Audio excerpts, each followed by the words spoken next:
Hi! In front of me is Huawei MatePad 11 and today I would like to show you how you can customize theme of your keyboard on this device.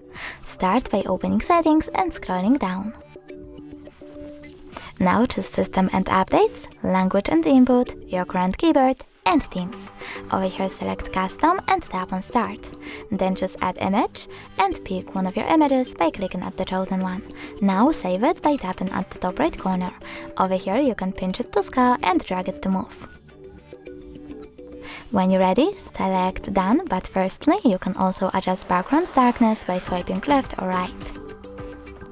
Now click on the switcher next to keyboarders and symbols to enable or disable them, and when you're ready, choose Done at the top right corner. Then click Home button, and now when I try to access my keyboard, I can see the theme of it was successfully customized. Thanks so much for watching. If you enjoyed this video, smash that like button, comment and definitely subscribe. Bye!